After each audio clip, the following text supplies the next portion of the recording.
जोंनि बे बिटिआर ओनसोलाव माखासे दैदेनगिरिफोरा गोजोन सान्थि बा गोजोन थासारि होयो होननानै बुंगासिनो दङ।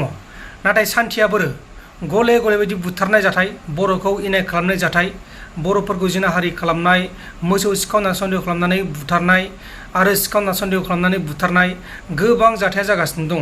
आरो लोगोसे बेल' नङा, आसाम पुलिसाबो जोंनि बर'फोरखौ नंखाय इनकाउन्टार, फेक इनकाउन्टार खालामगासिनो दङ। जोंसार जनकखौ खालामबाय, आरोहाय खालामबाय दाखालि बावैसो मोनसे, आरो डिम्बेसरखौ खालामबाय। बेबायदिखौ बोरै गोजोन होननानै बुंनो हाखो जोंनि दैदेनगिरिफ्रा निउस नाया नामा?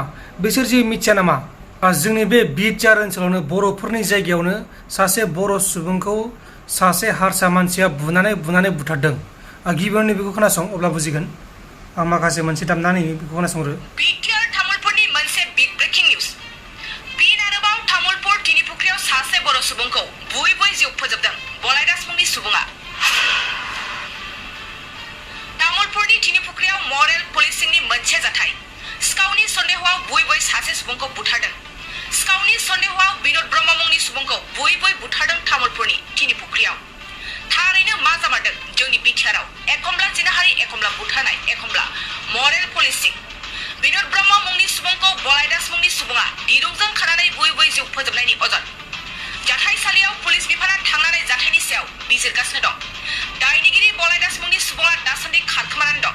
नंगौ, बे समाव फिन फोरमायबावोदि तामुलपुरनि तिनिपुख्रियाव बिनोद ब्रह्म मुंनि सुबुंखौ सिखावनि सन्देहआव बुयै बुथारनायनि अजद। रातिपुवा जायफोर बिदिपि तामुलपुराव जादों बे जाथाया, जायबा बुथारदों boloi बेखौ दा पुलिसा हमनांगौ आरो जों दाबि खालामनांगोन बेखौ। boloi बुथारनानै खारखोमानानै दङ। boloi जोंनि बर' सुबुंखौ सिखावनानै सन्देह खालामनानै दिरुंजों खानानै बुयै बुथारदों। गोबां साननो गोनां बाथ्रा। खाथियाव मानसिफोर गैयामोन नामा बेखौ बादा होनो? सिखावबा सिखाव जुदि सन्देह खालामदोंबा पुलिसनो हरनाया मा गेदेर बाथ्रा? पुलिसनो हर, पुलिसा नायबिजिरगोन। जुदि सिखाव खामावदोंब्ला साजा होगोन, आरो जुदि खावाखैबाथाय साजा होनाय नङा। बेखौ आयेना नायबिजिरगोन। नाथाय बेखौनो जोंनि माखासे मानसिफोरा आखायाव लायो गावनि आयेनखौ। दा बे boloi खौ हमनांगौ आरो बेखौ आयेननि बायदि साजा नांगौ। आरो बेल' नङा, गोबां साननो गोनां बाथ्रा। दाखालि बावैसो आसाम पुलिसा जोंनि सासे बर' फलान बा मैहुर खालामग्रा, बेखौ फेक इनकाउन्टार खालामबाय। बिनि सायाव नायबिजिरनाया जोबाखैनो आरोबाव नैबे दासो निउसआ बे सोराङाव फैदों। गोबां बायदिसिना जाथाया जागासिनो दङ जोंनि बे बिटिआर ओनसोलाव। दा बेखौनो माखासेफ्रा आरो बुंहरलायगोन, नों बिपिएफनि, नों इउपिपिएलनि, नों बिजेपिनि बायदि। नाथाय जों रावनिबो नङा। जों जाबाय पाब्लिक, जों जाबाय इउटुबार। जों बाथ्राखौ बुंनांगोन। बेहाय जोंखौ सोरनिबा नों इउपिपिएलनि, नों बिपिएफनि होनना बुंनानै जेबो लाब गैया। ৰাতিপুৱা যাই পেলাই ভিডিপিৰ এই হেৰিটো খবৰ দিলে আমাৰ ঘৰত, যা বোলে এনেকৈ পৰি আছে মানুহটো বোলে boloi ঘৰত। পিছত আমি আহিলোঁ, আহি পেলাই হেৰি কৰিলোঁ, গামৰা চামৰাও খবৰ দিলে। গামৰাটো নাই, আহি পেলাই আমিও আহিলোঁ। এই চাৰাতে আহিলোঁ, আহি দেখা পালোঁ যে ইয়াতে পৰি আছে মানুহটো, মৰি আছে। গাতটো এনেই নাই, কিবা ৰছী তছী বান্ধাৰ কিবা হেৰি আছে। এইটো পাইছে বোলে, ধানৰ মাজত বোলে আছিল, ৰছীবিলাক পাইছে, সেইটো কৈছে। আৰু তেওঁ সেনেকুৱাই কিবা কিবি এনে মাল চাল অলপ খাই পেলাই ক'ত ঘূৰি ফুৰে নুফুৰে, এইটো আৰু আমি আৰু এই নাপাওঁ। এতিয়া আমিতো এতিয়া কি কওঁ, এতিয়া তেখেতৰ পৰিয়ালৰ মানুহটো কৈছে ৰাইজে মাৰা বুলি কৈছে, কিন্তু ৰাইজৰ মানুহটো নাই বুলি ক'লা। এইটো এতিয়া কি কওঁ, এতিয়া আমিও দেখা পোৱা নাই। নামটো হয় মানে বিনোদ ব্ৰহ্ম। এনে ল'ৰাটো ঘৰতো অভাৱ হ'লেও তাৰমানে মাজে মাজে গাঁৱত এনেকুৱাই কাৰোবাৰ পৰা বস্তু কিবা কিবি আনি পেলাই খায়, বা তাক মানুহগিলা এনেকৈ চোৰ বুলি কয়। তো বস্তুগিলা আনি পেলাই মানে মানুহকেইটা কয় আৰু।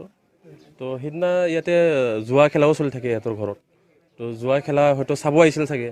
আহাতে কি বা ঘটনা হ'ল ৰাতি, মই গম নাপাওঁ। মই পুৱাতে গম পাইছোঁ কথাটো। তো সিহঁতে মাৰি পেলাই থৈছে। আমি পুৱাতে গম পাইলে আহি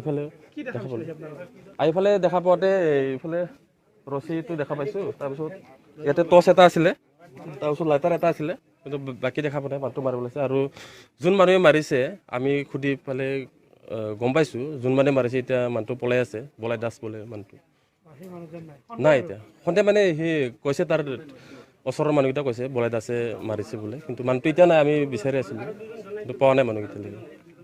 হ'ল মানে কি, আমিতো দোকান কৰা মানুহ, ল'ৰা ছোৱালী স্কুল যায়। ৰাতি আহি পেলাই আমি 10টা বজাত দোকান বন্ধ কৰি ভাত পানী খাই টোপনি মাৰিলোঁ।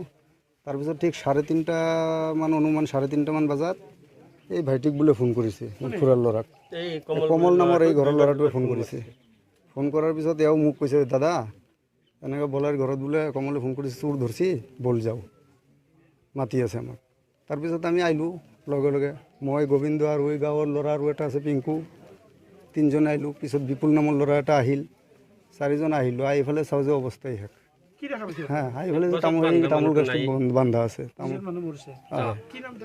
তার নামটা এনে কালা কালা বুলি মাতে আসল নামটো বা কি আছিল এইফালে সব বান্ধা কোনো মানে হেৰি নাই চেট বেট একো নাই তাৰ কিবা কিবি সুধিলোঁ বোলে কালা তই কিয় আহিছে মাত চাত নিদিয়ে আৰু মাত চাত নিদিয়াতে মানে তাৰপিছত কণ্ডিশ্যনটো আমি গম পালোঁ যে কিবা এটা হেৰি হৈছে